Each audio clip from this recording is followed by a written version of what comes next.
నమస్తే అండి. నమస్తే సార్. ఏపీలో ఎలక్షన్స్ వస్తున్నాయి కదా మరో 2 నెలల్లోని. నెక్స్ట్ సీఎం ఎవరవుతారు అనుకుంటున్నారు? సీఎం జగన్మోహన్ రెడ్డి గారు సార్. మళ్ళీ ఎందుకు జగన్ గారు? ఏపీలో చాలా అప్డేట్ చేశారు. ఏపీ స్కూల్స్ కానీ పాలన కానీ చాలా బాగుంది, బాగా చేస్తున్నారు. మళ్ళీ సీఎం కానీ జగన్ గానే వస్తారు. అంటే ఈ 5 ఇయర్స్లో మీకేం బాగా నచ్చింది జగన్ గారి పాలనలో? స్కూల్స్ విద్యా సంస్థలకి బాగా ఫీజు రియంబర్స్మెంట్ కానీ చాలా బాగా చేశారు. అమ్మఒడి కానీ చాలా వాలంటీర్స్ కానీ ఇంటికి వెళ్ళి పింఛన్స్ ఇవ్వడం కానీ చాలా బాగా చేశారు. పరిపాలన చాలా బాగుంది. మాది కూడా ఏపీనే, గుంటూరు డిస్ట్రిక్ట్. అంటే స్కూల్స్ నిజంగానే డెవలప్ చేశారంటే పెయింట్ చేయడం కానీ? చాలా ఇంగ్లీష్ మీడియం స్కూల్స్ కానీ ఇంగ్లీష్ మీడియం స్కూల్స్ బాగా డెవలప్ చేశారు. ఇంకా పిల్లలకి ఫుడ్ కానీ బాగా గవర్నమెంట్ స్కూల్స్లో, ప్రైవేట్ స్కూల్స్ చాలా ఉన్నాయి. అలానే సేమ్ గవర్నమెంట్ స్కూల్లో కూడా అలానే చేయాలని బాగా ఇంగ్లీష్ మీడియం స్కూల్స్ పెట్టించారు, బాగా చేశారు. అంటే ప్రైవేట్ స్కూల్స్కి పోటీ ఇచ్చేటట్టు ఉన్నాయంటున్నారు. ఉంది సార్. నెక్స్ట్ ఇంకా మళ్ళీ జగన్ గారు వస్తే ఇంకా అప్డేట్ అవుతుంది. ఎడ్యుకేషన్ పరంగా కానీ పేదవాళ్ళకి కానీ చాలా బాగా చేస్తారు. ఇంకొకటి స్కూల్స్లో ట్యాబ్స్ ఇవ్వడం కానీ డిజిటల్ స్క్రీన్స్ పైన క్లాసెస్ చెప్పడం ఎలా అనిపిస్తుంది? చాలా బాగుంది. ఇప్పుడు బుక్స్ ఇచ్చారు, యూనిఫామ్ కానీ ఇంకా ఇస్తారు నెక్స్ట్ కూడా. హాస్పిటల్స్ ఎలా ఉన్నాయండి? అంటే జగన్ గారు వచ్చిన తర్వాత మేము మెయిన్గా స్కూల్స్ అండ్ అలాగే హాస్పిటల్స్ ఎక్కువ కాన్సన్ట్రేట్ చేశానని అంటున్నారు. ఆరోగ్యశ్రీ ఎప్పటి నుంచో ఉంది, రాజశేఖర రెడ్డి గారు ఉన్నప్పుడే. ఇప్పుడు కూడా సేమ్ అంబులెన్స్ కూడా చాలా పెట్టించారు విలేజ్కి, మండల్స్ కానీ చాలా.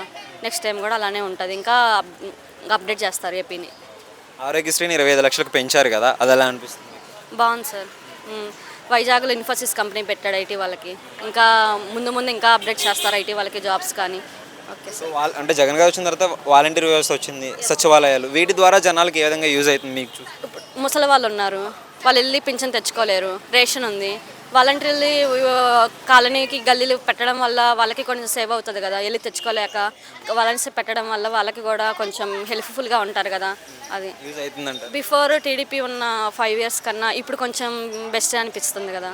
ఓకే. రోడ్స్ ఇవన్నీ ఎలా ఉన్నాయి మీ సైడ్? మా సైడ్ బాగుంది సార్, బాగా అప్డేట్ చేస్తున్నారు. పోలవరం కూడా కొంచెం ప్రాజెక్ట్ వచ్చింది. మరి ఇప్పుడు షర్మిల గారు ఉన్నారు కదా, వాళ్ళ చెల్లి, సొంత చెల్లి అన్నను తిడుతుంది, ఏం చేసావు పాలన చేయలేదు, విమర్శలు చేస్తుంది కదా, మీకేమనిపిస్తుంది అవన్నీ? అవి బయటకే సార్, లోపల లోపల అందరూ ఒకటే. అంటే ఇప్పుడు అక్కే బయటకు తిడుతుంది కదా, సో మరి జనాలకి నెగిటివిటీ పెరిగే అవకాశం ఉందా జనాల్లో జగన్ పైన? ఏమో సార్, అది ఇంకా వాళ్ళ ఆలోచన వల్ల అంతే. మీకేమనిపిస్తుంది? మీరేమన్నా? లేదు సార్, పాజిటివ్. ఒక ముక్కలో నెక్స్ట్ సీఎం జగన్ గారే. మళ్ళీ బెస్ట్ సీఎం జగన్మోహన్ రెడ్డి గారు. అది మరి చంద్రబాబు నాయుడు పవన్ కళ్యాణ్ గారు కలిసి వస్తున్నారు కదా, ఎఫెక్ట్ ఏమైనా ఉంటుందా మరి? మేబీ ఉండొచ్చేమో.